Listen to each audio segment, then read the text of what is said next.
Ayan, si Ate Angela ngayon, siya ang nag-represent ng ako sa Miss Manila. Parapak naman. At nanalo na siya as one of the darling of the press. Okay, so before we start our program, okay na po ba? Tawagin ko si Pagawad para sa opening remarks. Palakpakan naman natin si Pagawad. Okay lang ba? Okay lang, Pagawad.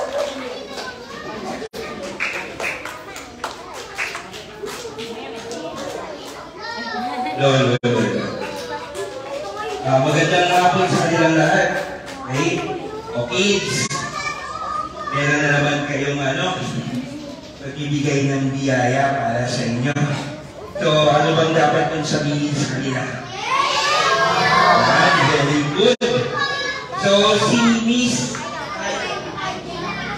Angela, okay, siya yung representative ng ako para sa Miss Manila. Okay? So, sabihin, siya ang candidate natin, magre-represent ng lugar natin, ako area, para sa Miss Manila. Okay? So, sa inyong lahat, magandang hapon, lalo na sa mga magulang nyo na dito. So, sana supportahan natin si Miss Angela sa darating na Miss Manila. Kailan ito Manila? Ayun nga, sa June 23, sa Metropolitan Manila Theater, dito sa may Lawton, Iwasang Bonifacio. Okay? So, lala ko yung sasabihin. So, maraming salamat po. Okay? Ayan, and syempre, tawagin natin ang representative ninyo sa Miss Manila. Para pakalaman natin, Ate Angela Oco! Magandang hapon sa inyo. Kamusta naman kayo? Okay lang? Gutom na ba kayo? Okay, mamaya, pagkatapos ko mag-storytelling, tapos mag-games tayo, may prizes, kakain na kayo.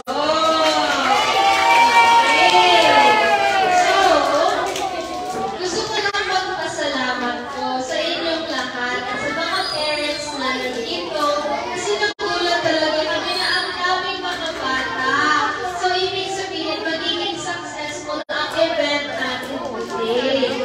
So, sana lang ma-enjoy po natin yung araw na ito. Maraming kaming games. Kaya alam ko, gusto nyo ng games. Pero before that, mag-storytelling muna tayo at magbibigay ako ng coloring book sa inyo.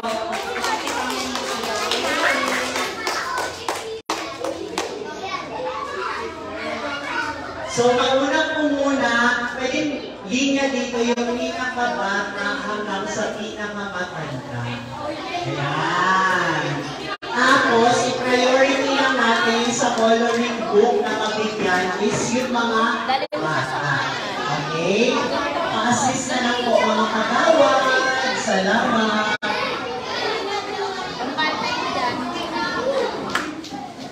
Ayan.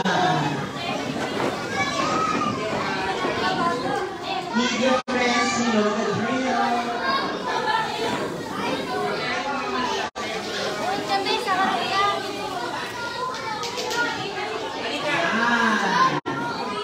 After mamigay ng coloring book ni Ate Angela, makinig tayo kasi mag-storytelling siya sa inyo. And after that, magpapagames tayo at may kainan after. Ayan. Sige na, kalinay na natin. Ayan, go! Ayan. Hindi na. Assist na lang po mga pagawad.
Okay, thank you. Balik na sa upuan after mabigyan.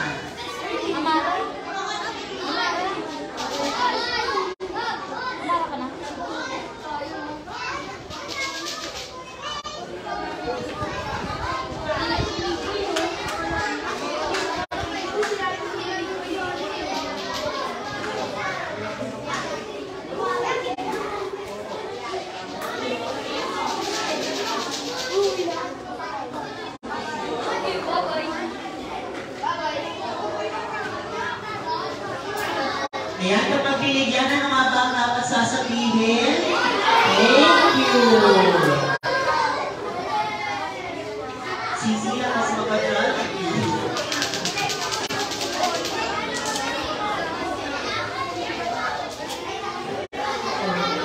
Wait lang ha. Ayan.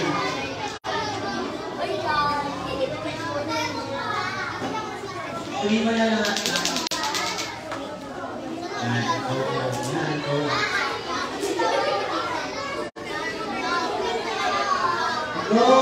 Ayan, mamimigay ulit si Ate Angela.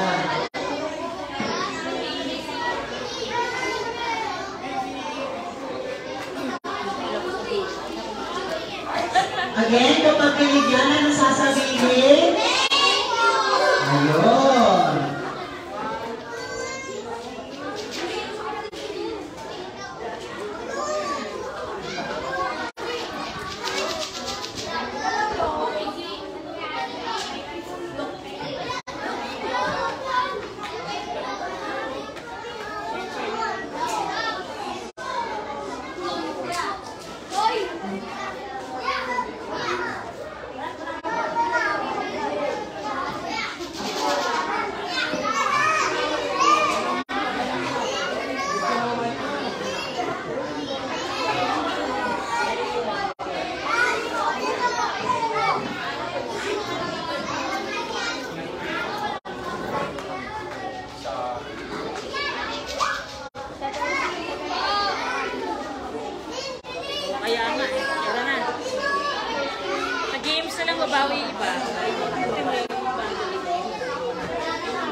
Nabigyan na ba lahat? O kasi 30 lang talaga, pero grabe yung support na ninyo, nasobrahan tayo ng 30. Ano? So, before we start, syempre, makinig muna tayo sa storytelling ni Ate Angela. Palakpak naman! Sorry kung kulang kasi in-expect lang namin is 30, pero huwag kayong mag-alala kasi mamaya lahat naman may chance mag-participate sa games natin, okay? So, ngayon, storytelling naman.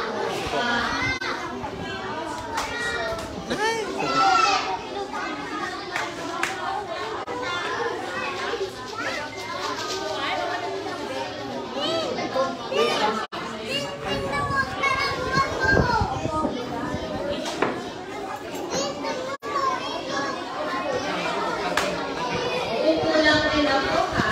So, very mabilis lang naman itong storytelling kasi alam ko gusto niya mag-games and kumain. Diba? Excited na kayo kumain? Yeah? Okay. So, yung babasahin ko today is The Pauper and the Banker as well as Be Good to Your Enemies. So, marami tayong magtututunan dito sa stories na babasahin. So I will start. Once there was a rich banker. He could see a poor pauper from his window and envied. He thought, every night I'm unable to sleep, whereas the pauper always seems fresh and well rested in the morning. I must find out how this happens. The next day, the banker called the pauper and asked him, "How much do you earn?" The pauper, being humble, said, "Enough for my needs." The banker then thanked the pauper and gave him a bag full of 100 gold coins. Ang dami ng pera. Okay. The pauper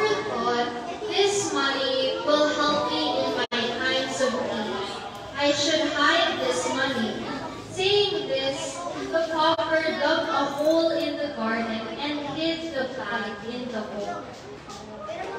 From that night, the pauper could hardly sleep. He always worried about the safety of the money. A week later, the pauper dug the hole and returned the coins to the banker. The banker and the pauper both learned an important lesson that day. The moral of the story is that more money causes more worries. So, ibig sabihin lang ng story na to is kahit nabigyan na siya ng maraming pera, marami na siyang kayamanan, inalit niya pa rin kasi hindi mo mahanap ang true happiness mo ito. So, kids, alalahanin natin na we should be grateful for what we have. So, kapag may nagbigay sa atin ng something, kahit sobrang simple lang, or has effort for us, ano yung sasabihin natin? We will say thank you. If someone gives us something, ano yung sasabihin natin? Basta kaya yung yes, nandito kayo. Thank you very much sa pakinig. So, let's move on to the next story. Be good to your enemies. Ibig sabihin, kahit hindi nyo sila kaibigan, dapat mabait pa rin tayo sa kanila.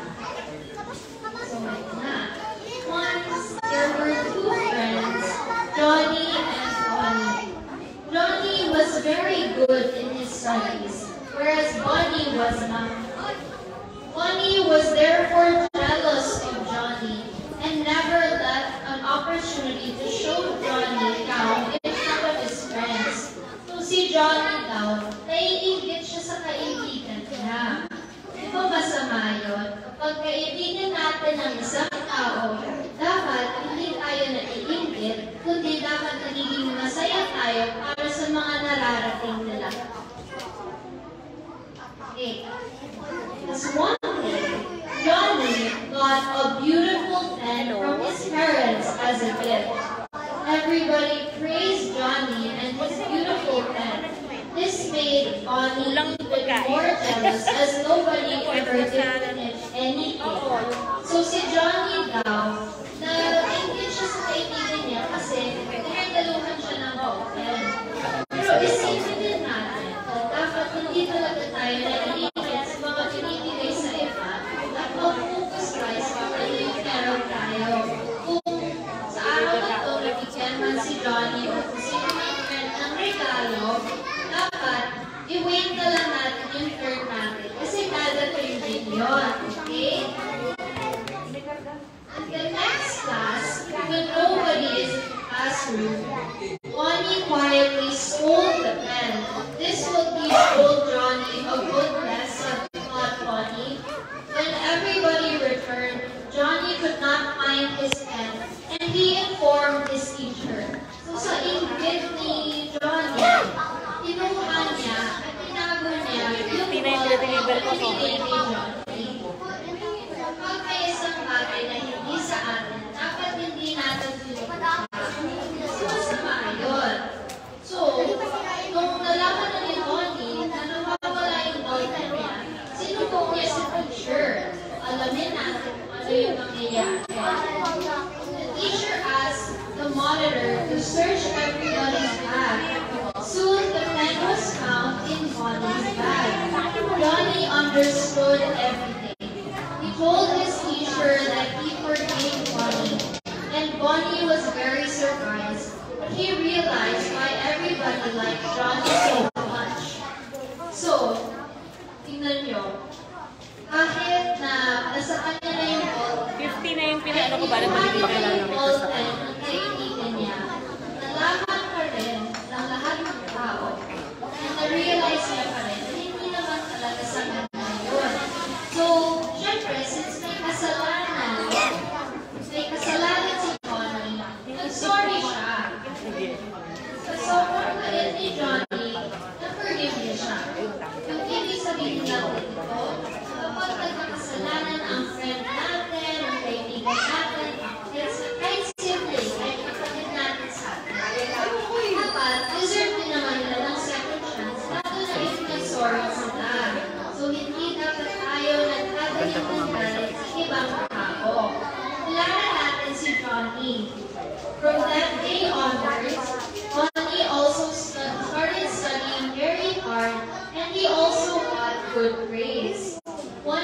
good thing that happened was that Bonnie had his best friend in John.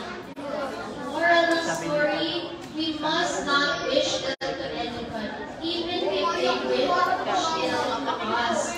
So, nakita niyo kanina ang samahan ni Bonnie kay Johnny. Pwede naman magalit si Johnny kay Bonnie, pwede niya awayin. Pero alam naman natin na hindi yun tama, di ba? So, ibig sabihin na, hindi porket masama yung tao sa atin, may kaaway tayo, inaway tayo, gagawin na rin natin yun. Dapat, maging mabait tayo, kasi malay mo, yung kaaway mo, yun pa pala ang magiging best friend nyo, di ba? So, gustuhan niyo po ba yung story? Thank you so much, kids. So, kaya natutunan ko yung story. Sana po natutunan rin po yung coloring books. Pwede na tayo mag-start sa games. Okay. Marami tayong games in store today. Urong lang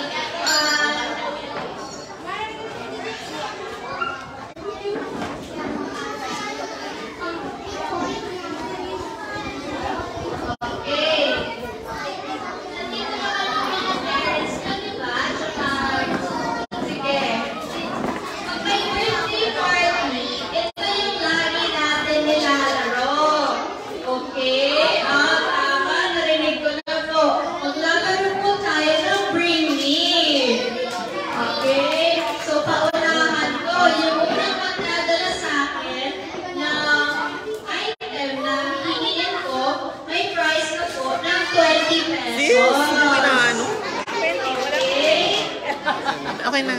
Naputol yung 100. May 100 pesos daw po pala.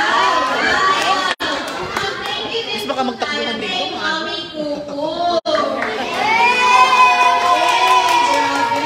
Excited na ba kayo? Okay.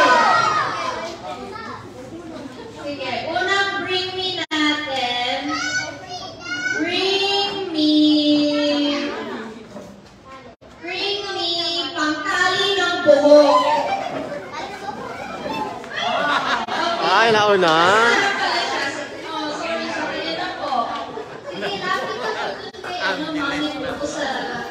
Surprise! Wow! Okay. Sipin ko. Dapat ko pwede mahirap naman. Okay. Ang kasali. Charot. Sige. Isip na ako. Okay. Bring me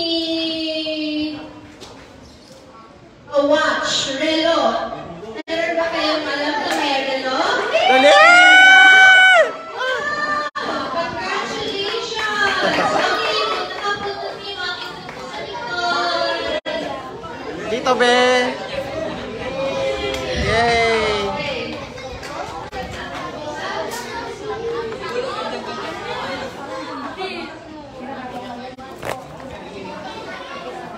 Gulungan pa sila.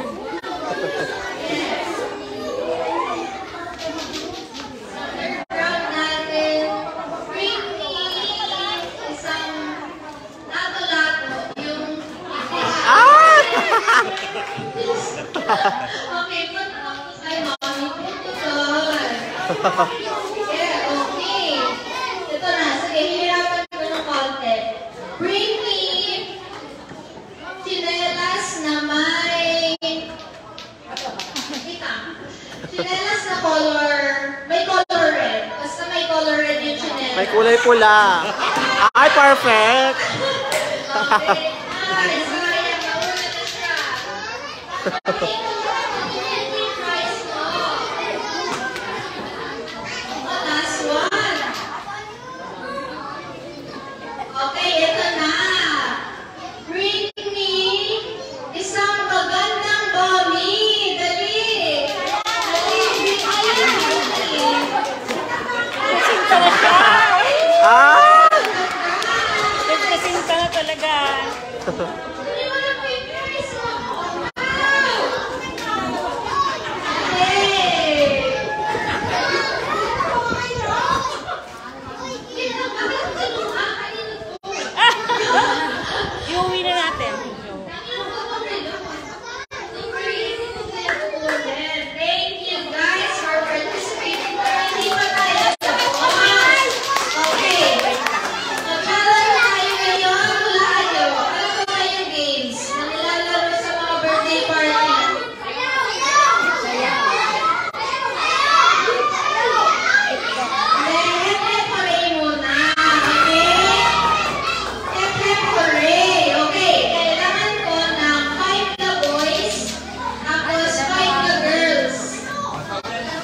Sobra na.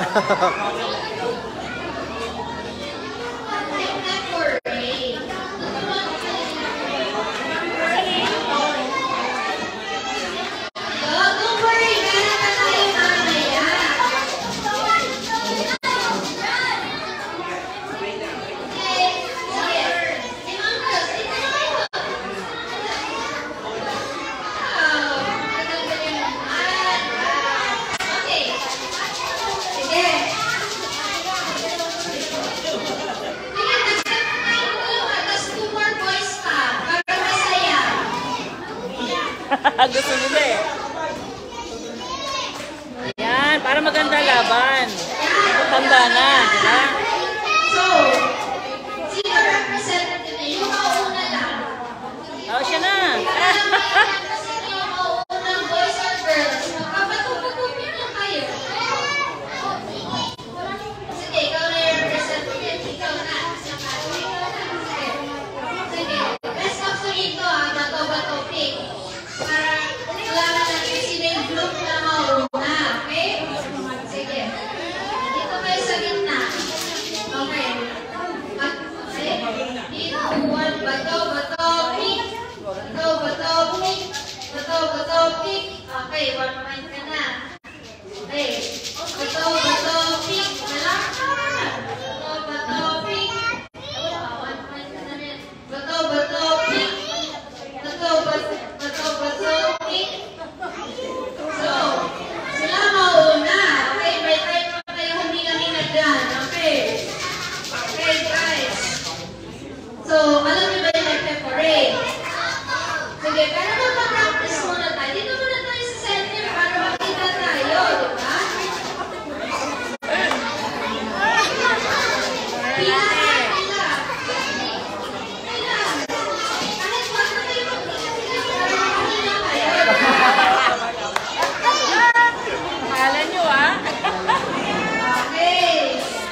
Dahan mo.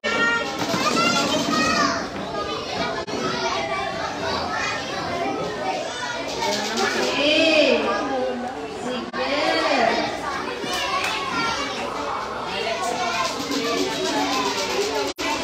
Sige. Okay. You guys know how to play Happy Parade. Okay. Practice tayo ha. Happy Parade.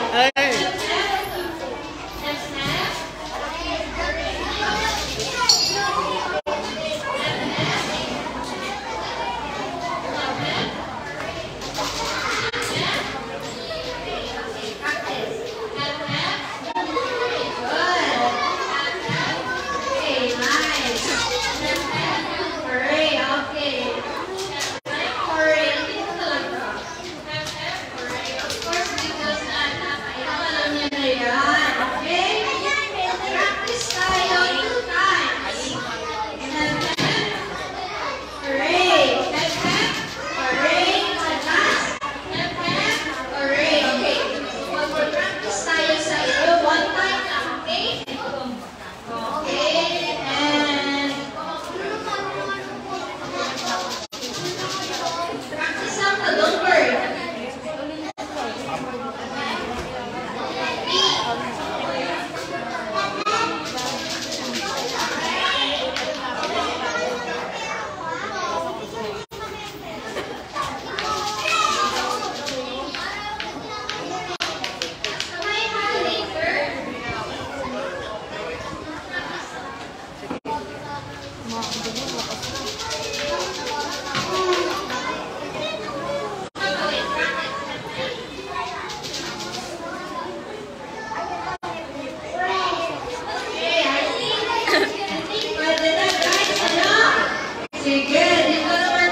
Ay, walang power. Lakasan niyo yun.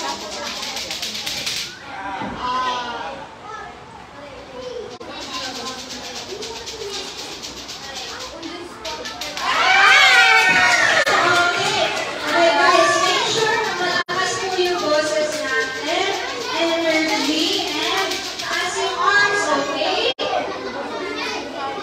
Okay, ready, set, go! Mali na agad.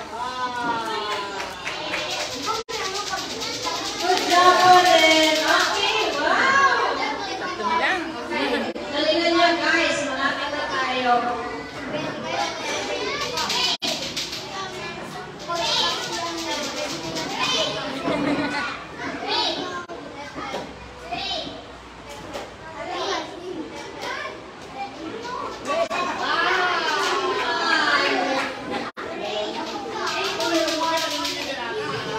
Galingan niyo. Ayan po, okay. Nag-prepare na lang. Okay. Galingan niyo.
Okay, lima na sila. Okay. Galing na po. Kasi magaling ang mga kids kayo. Kasi medyo, yung kids, yung gagawin natin, dalawang practice lang. Okay? Ayan yung yan. So, hooray! Hooray! Okay, taas natin yung arms. Tapos, practice tayo isa.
Malapit sa forest.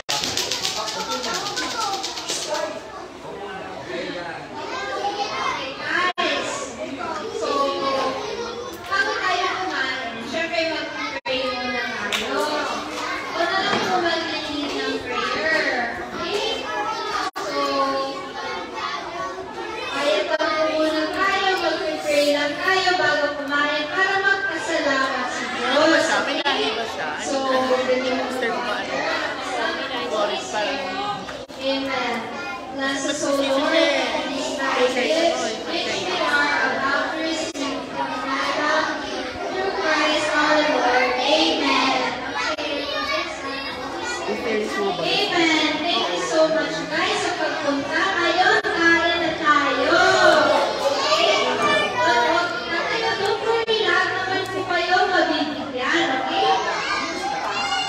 Jay. Don't worry, Jay. Lahat mabibigyan.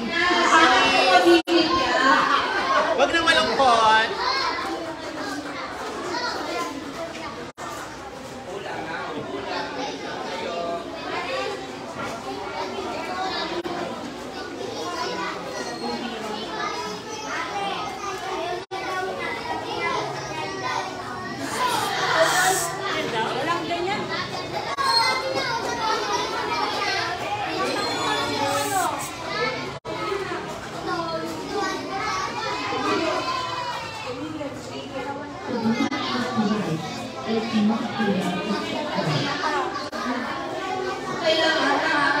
Parents, paano kung ma-assess po natin yung mga kids para kasi matapos?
Sabihin na lang po sa akin kung yung Shopee may gusto niya.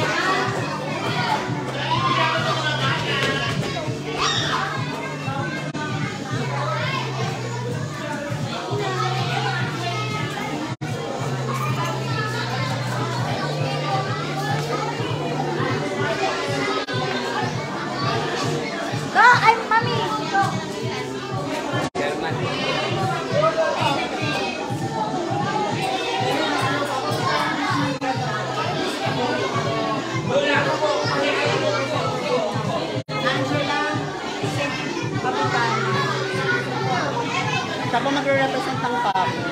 Nanalo na siyang Discarding of the Press.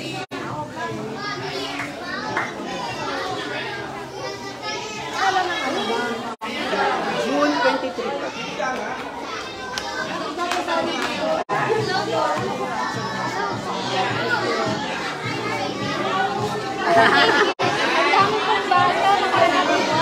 Ayun po yung mother niya. Papa, mother ko. Alam mo, sa mama mo.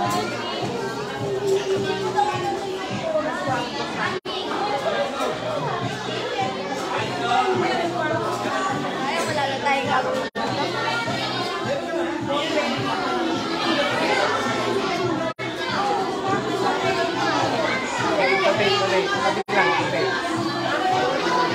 Kayo.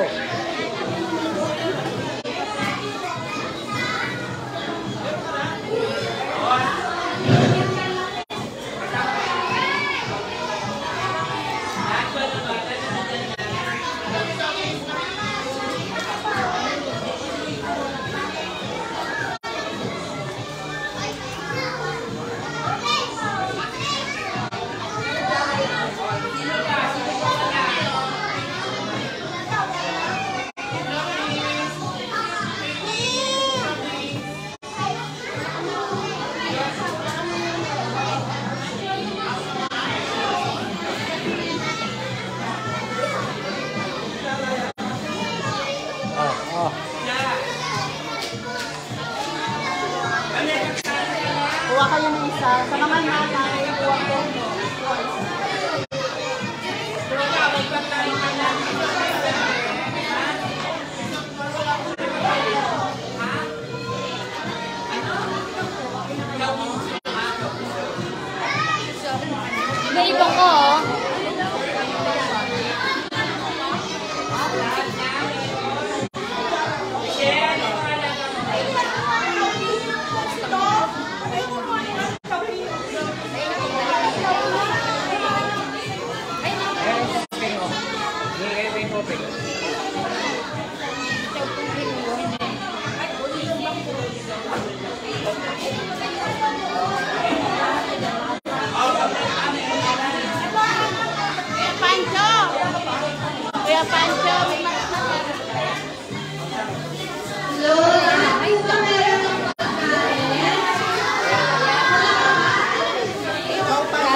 Okay? Yan para ilagay kayo sa Miss Manila page namin. Ayan. Napaka na natin si Ate Angela. Lydia.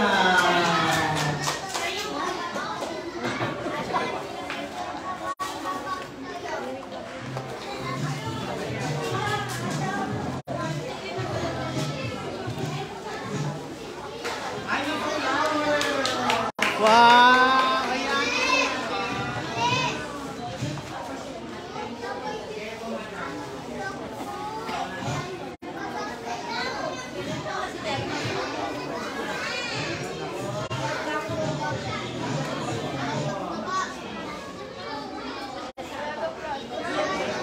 Sorry, nakakuha na ako.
End mo na sis. Ako naman sis. Tapos na.